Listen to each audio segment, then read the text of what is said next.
The UK government is planning to use new methods to restrict most migrant workers and students in the UK. So make sure you watch the video till the end as I'll cover full detail of what's happening in the UK and what discussions and proposals are ongoing. But before I start, if you want to study abroad in any of these countries, make sure to fill the Google form as we are still accepting applications for the next intake. Hello guys, I'm Sarika and welcome to Your Knowledge Buddy. Did you know that I'm also available on Instagram where I do post lots of regular updates. So make sure to connect with me soon and send me a hello message on ID Your Knowledge Buddy. So without any further delay, let's begin with today's video. My agenda is to go through all the latest updates by the UK government. But before that, I want to give you some background related to today's topic and why those discussions are happening. So the recent report published by UK government on net migration for 2022 will surprise you as the number is alarming. It says net migration to the UK hits all-time high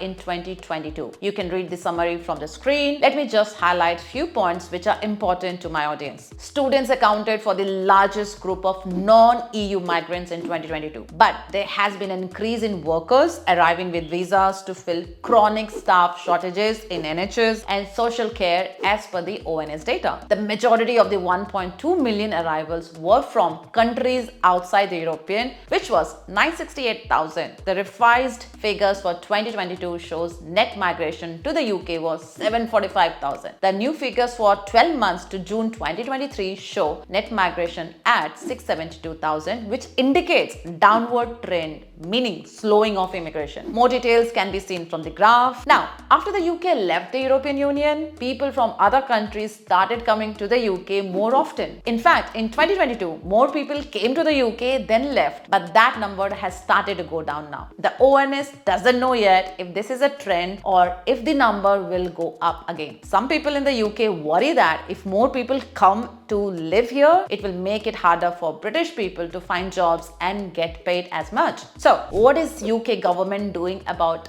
this data? Well, there are various discussions and proposals being made, and remember, these are proposals and not a law now. So let's discuss the proposal number 1, raising the minimum salary threshold for work visas. So just a reminder to my new audience, UK is following points-based system where one of the criteria is that you should get minimum salary for that particular job as defined by the UK government. So now the Home Office has decided to increase the salary thresholds for skilled worker visas from 26,500 to 30,000 and above to cut net migration. This will make it more difficult for employers to find and recruit skilled workers from overseas. However, we don't have a date yet when the plan will be implemented yet. Now, proposal number 2, limiting number of dependents for health and social care workers. Well, the UK government is considering restricting the number of dependents that health and care workers can bring with them. This would reduce the number of immigrants entering the country through this visa route. And proposal number 3 is abolishing the shortage occupation list. So let's first understand what is shortage occupation list. It's a list of jobs that local employers are having trouble filling because there aren't enough qualified people available to do that job. These jobs are then added to the SOL so that licensed employers can hire skilled workers from other countries with a smaller salary. Currently, there are several jobs which are in UK shortage occupation list like doctors, nurses, carers, engineers, IT scientists, construction workers, social care, and many more. So Migration Advisory Committee, MAC, an independent group that advises the government on immigration issues, has made some surprising recommendations like complete abolition of the shortage occupation list